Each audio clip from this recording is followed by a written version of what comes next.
ఓం నమో వెంకటేశాయ. Welcome to my YouTube channel. జ్ఞానానందమయం దేవం నిర్మల స్ఫటికాకృతిం ఆధారం సర్వవిద్యానాం హయగ్రీవం ఉపాస్మహే.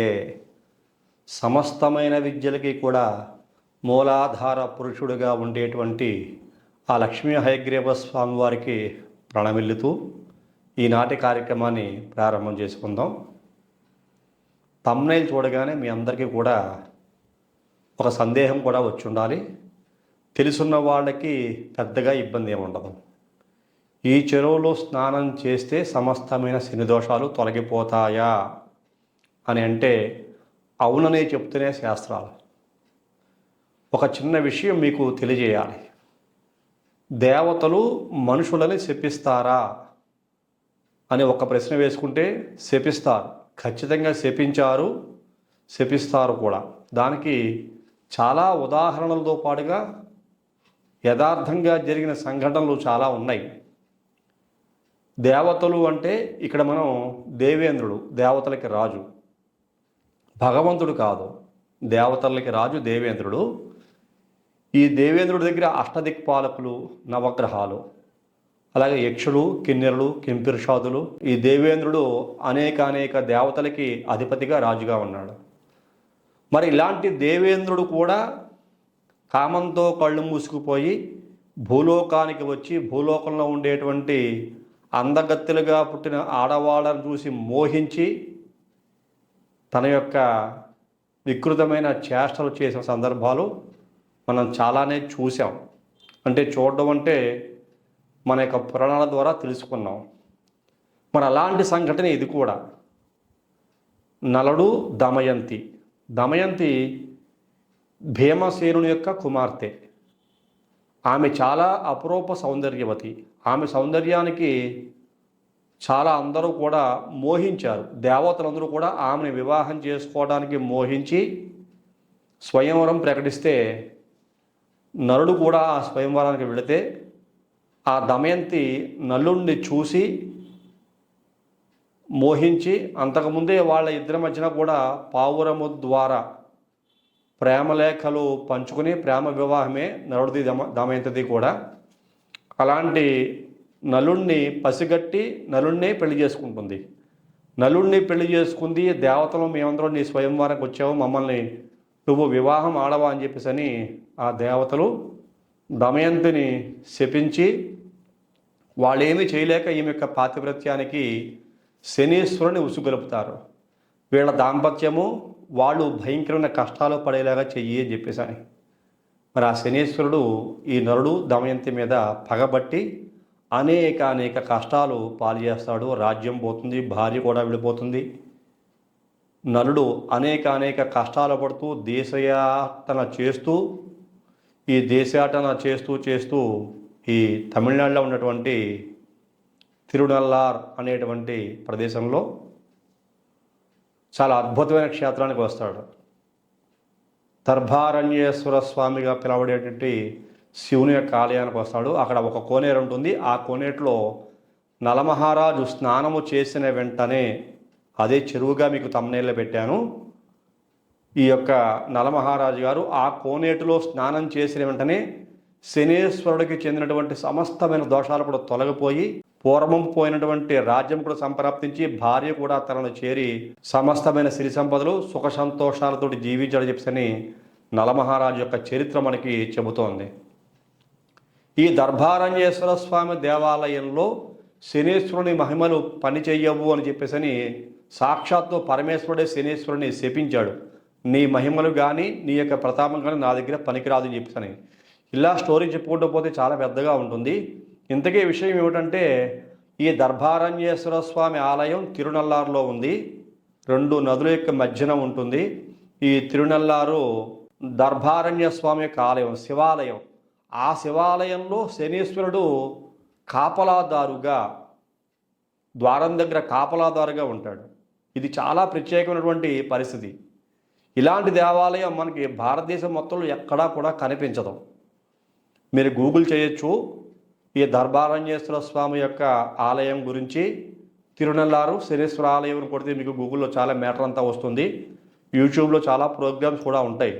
ఎందుకు ఈ విషయం ఇప్పుడు చెప్తానంటే, నేను ఈ 138 రోజులు శని వక్ర సంచారము, కొన్ని రాసుల వారికి అష్టమ శనిగాను, కొన్ని రాసుల వారికి అర్ధాష్టమ శనిగాను, కొన్ని రాసుల వారికి కంటక శనిగాను, కొన్ని రాసుల వారికి ఏలినాటి శనిగాను, దానితో పాటు వక్ర సంచారము. ఈ శని వీళ్ళని చాలా ఈతి బాధలకి గురి చేస్తూ కొంతమందికి చాలా అదృష్టాన్ని కలిగిస్తూ ఉన్నాడు. మరి బాధలు కలిగేటువంటి వ్యక్తులు శని దోషాన్ని పోగొట్టుకోవడం మార్గం లేదా అంటే, ఎందుకు లేవు, ఉన్నాయి, కానీ కష్టతరంగా ఉంటాయి. ఎప్పుడు ప్రతి శనివారము శివాలయంలో శనీశ్వరుడి దగ్గర అభిషేకం చేయించుకోవటము, శనిమంత్ర జపం చేయించుకోవటము, నువ్వుల దానం ఇవ్వటము, నల్ల నువ్వులతో దీపారాధన చేయటము, మందకేశ్వరుడు అని పేరు, శని చేత ప్రతిష్ఠించబడిన ఈశ్వరుడు, అందుకని మందకేశ్వరుడు మన తూర్పుగోదావరి జిల్లా రావులపాలెం దగ్గరలో ఉంటుంది ఈ యొక్క మందపల్లి శనీశ్వర ఆలయము. శని చేత ప్రతిష్ఠించిన ఈశ్వరుడు కాబట్టి శనీశ్వరుడు, అంతగాని శని యొక్క దేవాలయం కాదు. అక్కడ ఈశ్వరుడిని, శంకర భగవానుడిని శనీశ్వరుడు ప్రతిష్ఠించాడు, అందుచేత శనీశ్వర దేవాలయంగా ఇక్కడ మందపల్లి ప్రసిద్ధిగాంచింది. ఇలాగ సుప్రసిద్ధ శనీశ్వర దేవాలయాల్లో మనకి షిరిడి దగ్గర ఉంటుంది ఒకటి, అలాగే మనకి గుంటూరు దగ్గరలో పెదకాక అని చిన్నకాక అని చెప్తుంటారు, అక్కడ ఒక శనీశ్వర ఆలయం ఉంది. ఇటువంటి వాటిల్లో చాలా ప్రాముఖ్యత సంతరించుకున్న ఆలయము ఈ తిరునల్లారు దర్భకారణ్యేశ్వర స్వామి యొక్క ఆలయము. ఈ యొక్క శనీశ్వరుడు అక్కడ ద్వారపాలకుడుగా శివుడికి కాపలా ఉంటూ తన యొక్క శక్తిని పూర్తిగా కోల్పోయిన ప్రదేశంగా శాస్త్రాలు చెబుతూ ఉన్నాయి.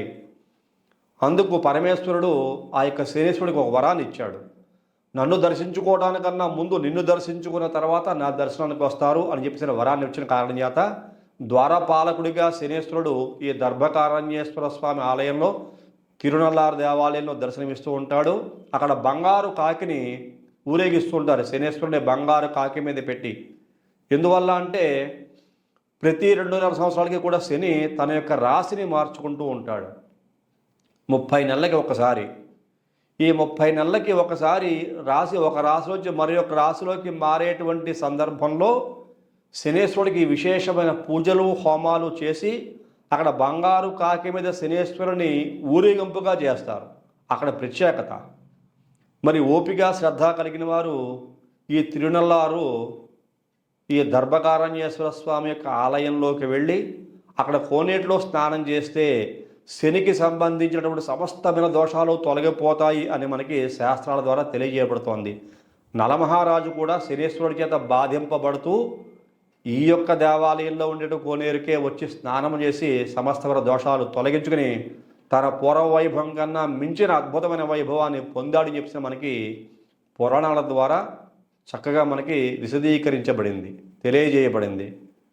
కాబట్టి ఈ శని దోషంతో బాధపడే వ్యక్తులు ఆరోగ్యపరంగా ఉద్యోగాలు రావట్లేదని, సరైన విద్య లేదని, దంపతుల మధ్యన అవగాహన లేదని, కోర్టు కేసులు విడాకులకు వెళ్ళేటువంటి వ్యక్తులు, వాహన ప్రమాదాలు జరిగేటువంటి వ్యక్తులు, ఎముకలు విరగొట్టుకునే వ్యక్తులు, అలాగే రాజకీయంగా స్థిరత్వాన్ని కోల్పోయే వ్యక్తులు, సినిమా రంగంలో అభివృద్ధి సాధించలేని వ్యక్తులు, అలాగే ఐరన్, సిమెంటు, ఇనుప కొట్లు సంబంధించిన వాళ్ళు, నూనె అమ్మేటువంటి వ్యక్తులు, అలాగే వ్యవసాయదారులు, అపరధాన్యాలు పండించే వ్యవసాయదారులు, ఇలా ఒక్కరని కాదు, శని చేత పీడింపబడనే వ్యక్తి ఎవరూ ఉండరు.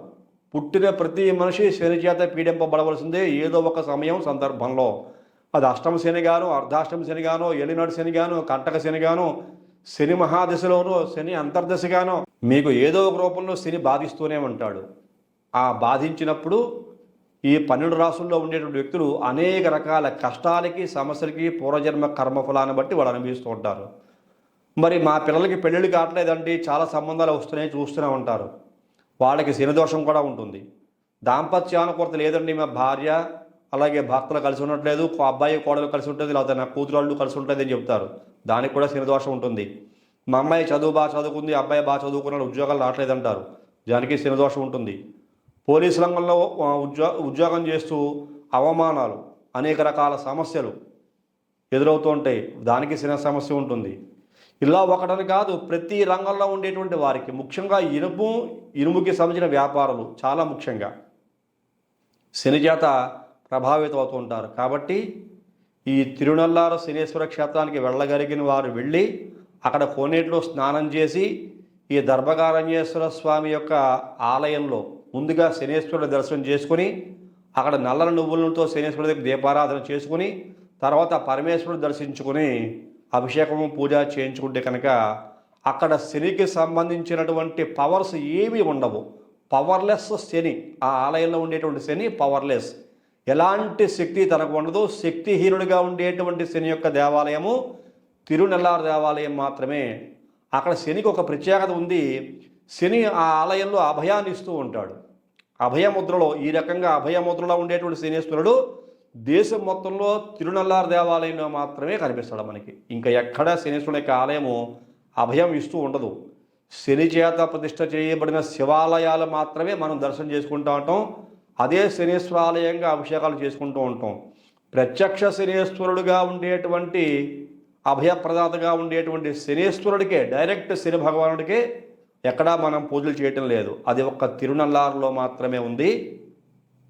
ఆ యొక్క దర్భకారణ్యేశ్వర స్వామి ఆలయంలో ద్వారపాలకుడుగా తన యొక్క శక్తిని కోల్పోయి పరమేశ్వరుని యొక్క కృపకు పాత్రుడయ్యి ద్వారపాలకుడుగా అభయాన్నిస్తూ భక్తులకు దర్శనాన్నిస్తూ కాకి వాహనం మీద, బంగారపు కాకి వాహనం మీద ప్రతి రాశిలోంచి రాశులకి మారేటప్పుడు ఊరేగింపుగా ప్రజలకు దర్శనాన్నిస్తూ తన యొక్క కష్టాలు ప్రజలని ఈ ఆలయంలో కొంచెం దర్శనం చేసుకుంటే బాధించవు అనేటువంటి వరాన్ని కూడా ఇస్తూ మన జీవితాన్ని సుఖవంతం చేస్తున్నాడు. కాబట్టి ప్రతి ఒక్కరూ కూడా అవకాశం ఉన్నవారు ఇక్కడ ఈ రాశి వారు, ఆ రాశి వారు, ఆ నక్షత్రం వారు, ఈ నక్షత్రం వారు అని కాకుండా అక్కడ ఆ కోనేటిలో తిరునల్లారు దర్భకారణ్యేశ్వర స్వామికి ఆలయంలో ఉండేటువంటి కోనేటిలో, దాన్నే చెరువుగాని మీకు టైటిల్ పెట్టాను నేను, అక్కడ స్నానం చేయండి. అక్కడ పూజలు కూడా చాలా స్వల్పకాలిక ఖర్చుతోనే ఉంటాయని విన్నాను. నేను ఎప్పుడైతే వెళ్ళలేదు, అక్కడ చాలా స్వల్పకాలిక ఖర్చుతోటే పూజలు అవి జరుగుతాయని విన్నాను. దానికి తగిన ఇన్ఫర్మేషను మీరు గూగుల్ చేస్తే చాలా స్పష్టంగా కనబడుతుంది. ఇది నలుగురికి ఉపయోగపడే విషయం అని చెప్పేసి నేను మీకు వెంటనే యూట్యూబ్ ప్రోగ్రామ్ చేసి నేను మీకు ఈ యొక్క నా ఛానల్లో పెడుతున్నాను. అందరికీ నచ్చితే ప్రతి ఒక్కరూ కూడా లైక్ చేయండి, షేర్ చేయండి, సబ్స్క్రైబ్ చేయండి. తదుపరి వచ్చే కార్యక్రమంలో మరిన్ని ఆసక్తికర విషయాలు తెలియజేసుకుందాం. అంతవరకు సెలవు. నమస్కారం.